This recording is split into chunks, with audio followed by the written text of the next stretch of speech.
وہ ان کو طلب کر رہے ہیں. اس ماحول کے اندر نہ تو وہ اپنی عبوری ضمانتوں کو کنفرم کرنے کے لیے عدالت جا سکتے ہیں چونکہ نئے کیس کے اندر ان کو گرفتار کر لیا جائے گا، اور نہ ہی وہ کسی انویسٹیگیشن کو جوائن کرنے کی پوزیشن میں ہے. تو شیخ رشید بھی اس وقت جو ہے بابسوق ذرائع کا یہ کہنا ہے کہ وہ پاکستان کے اندر موجود ہی نہیں ہے. بہرحال اگر کہیں پر موجود بھی ہیں تو پھر بھی انہوں نے ایک ریٹن جواب آج نیب کو بھیجا ہے. نیب نے یہ جواب مانگا تھا کہ جب وفاقی کابینہ نے یہ فیصلہ کیا، جو NCA برطانوی جو نیشنل کرائم ایجنسی ہے، انہوں نے جس طرح 190 ملین پاؤنڈ جو ملک ریاض کے جس انداز میں آئے اور ایڈجسٹ کیے گئے، اس کے اندر جو بھی وزراء موجود تھے فیصلے میں، ظاہر ہے ان کو انویسٹیگیشن کے اندر بلایا گیا اور عمران خان پر اس حوالے سے بڑا الزام لگایا گیا ہے. لیکن اس وقت شیخ صاحب نے واضح کیا ہے کہ وہ اس وقت جب یہ سارا معاملہ ہوا ہے تو وفاقی کابینہ کے اجلاس میں تو وہ موجود تھے چونکہ ان کی حاضری موجود ہے، تو لیکن اس ٹائم پہ وہ اٹھ گئے تھے چونکہ شہزاد اکبر سے ان کی بنتی نہیں تھی، آپس کے اندر اختلاف تھے. لہذا اس وجہ سے اب جو ہے وہ یہ جو سارا معاملہ ہے اس سے ان کا کوئی تعلق نہیں ہے، نہ ہی ان کے سامنے یہ ہوا ہے. وہ کہتے ہیں ان دنوں القادر ٹرسٹ کیس کی تحقیقات جو ہے وہ آپ کر رہے ہیں، لیکن جواب یہ ہے کہ کابینہ کے 13 دسمبر 2019 کی میٹنگ میں وہ اس وقت موجود نہیں تھے جب القادر ٹرسٹ سے متعلق آئٹم بحث کے لیے پیش کیا گیا تھا، کیونکہ وہ پہلے ہی میٹنگ چھوڑ کر جا چکے تھے. اس لیے ان کے پاس نہ تو اس حوالے سے کوئی معلومات ہے اور نہ ہی شواہد. اس کے علاوہ میرے مرزا شہزاد اکبر کے ساتھ تعلقات کشیدہ تھے اور ہمارے درمیان بات چیت بھی نہیں تھی. لہذا انہوں نے اپنا جواب جو ہے وہ شیخ صاحب نے دے دیا ہے. یہ معاملہ تو ہو گیا. یہاں پہ اب اس پر کتنا وہ مطمئن ہوتے ہیں، مطمئن تو انہوں نے نہیں ہونا، ان کے مالکوں نے جو انہیں کہنا ہے وہی انہوں نے کرنا ہے. لیکن دوسری طرف اس وقت آپ کو علم ہے فیصل واڈا ان کی کوئی کریڈیبلٹی تو نہیں ہے، لیکن ظاہر ہے اگر کوئی بندہ جس کا یہ ایک رائے ہو، جس کے بارے میں تاثر ہو کہ وہ اسٹیبلشمنٹ کی گود میں کھیل رہا ہے، اگر وہ کسی پر بھی الزام لگا رہا ہے تو اس کا مطلب ہے کہ اس وقت جو ہماری ملٹری اسٹیبلشمنٹ ہے ان کے اندر بھی جو ہے وہ جنرل فیض حمید کو ٹارگٹ کرنے کی کوشش ہو رہی ہے. چونکہ بہت سارے ایسے صحافی جو نون لیگ کے سمجھے جاتے ہیں یا وہ اسٹیبلشمنٹ کے قریبی سمجھے جاتے ہیں، وہ بھی جنرل ریٹائر فیض حمید کو مسلسل ٹارگٹ کر رہے ہیں. لیکن جنرل ریٹائر باجوہ پر وہ اس لیے گفتگو نہیں کرتے چونکہ پہلے دونوں پر گفتگو کرتے ہوتے تھے، اور جب جنرل باجوہ صاحب نے مبینہ طور پر نواز شریف مریم نواز کے ساتھ صلح کر لی اور یہ سارے جو ڈیل جو بھی معاملات چلے ہیں، تو اس کے بعد جنرل باجوہ تو بن گئے انکل، لیکن جنرل فیض حمید کو ٹارگٹ کیا جا رہا ہے. لیکن اس معاملے کو اب اس کیس کے اندر انویسٹیگیٹ کرنا بڑا ضروری ہے کہ اگر یہ مان دی جائے بات تو پھر اصل قصور جو ہے وہ عمران خان یا کابینہ کا تو بنتا ہے، لیکن جنرل ریٹائر فیض حمید جو ہے ان کو بھی جیل کی سلاخوں میں جانا پڑے گا، اور صرف عمران خان کی نااہلی نہیں ہوگی بلکہ ان کا بھی بڑا جو معاملہ ہے وہ سامنے آئے گا. اب یہ فیصل واڈا جو ہے انہوں نے یہ دعویٰ کیا ہے اور انہوں نے بھی اپنا جواب جمع کروایا. وہ کہتے ہیں کہ سابق DGISI جنرل ریٹائر فیض حمید نے مبینہ طور پر NCA سے ہونے والی 190 ملین پاؤنڈ کی ڈیل میں 4 سے 5 ارب روپے وصول کیے ہیں. یہ دی نیوز نے آج سٹوری دی ہے جس کے مطابق فیصل واڈا نے کہا کہ خفیہ ایجنسی کے اس سابق چیف نے عمران خان کی کابینہ کے ارکان کو فردن فون کیے اور انہیں کابینہ کے سامنے پیش ہونے والی سیٹلمنٹ ڈیل کی منظوری دینے کے لیے کہا. پھر وہ کہتے ہیں جنرل ریٹائر فیض حمید نے DGISI کی حیثیت سے عمران خان کے وزراء کو فون کیا اور انہیں کہا کہ NCA سے ہونے والی یہ جو ڈیل ہے اس کو منظور کیا جائے. فیض حمید نے سینئر وزراء کو بذات خود فون کیا جبکہ دیگر کے ساتھ اس کے اسٹاف نے معاملہ طے کیا. خفیہ ایجنسی کے سابق سربراہ کی غلط کاریوں کی ایک طویل فہرست ہے. فیض حمید نے عمران خان کی کابینہ کے ارکان کو اپنے ذاتی مقاصد کے لیے ڈکٹیٹ کیا.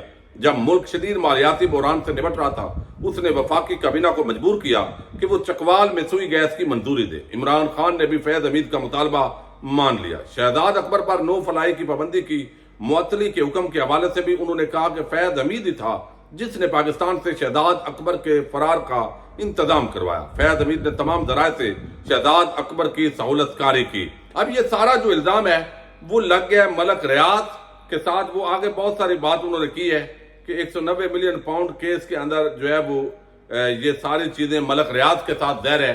اس کا مطلب ہے کہ معاملات تھے جنرل فیض حمید کے اور پھر کابینہ کو ڈکٹیٹ کیا گیا، اور عمران خان اس وقت چونکہ اسٹیبلشمنٹ اور وہ ایک پیج پر تھے، تو اس لیے یہ سارے جو پیسے ہیں ان کو یہاں پہ مینج کیا گیا ہے۔ اب یہ الزام غلط ہے یا درست ہے یہ تو انویسٹیگیشن بتائے گی، لیکن ایک بات نظر آ رہی ہے کہ اس وقت جو اسٹیبلشمنٹ ہے وہ جنرل ریٹائر فیاض حمید جو ہے ان پر بھی بڑی برہم ہے۔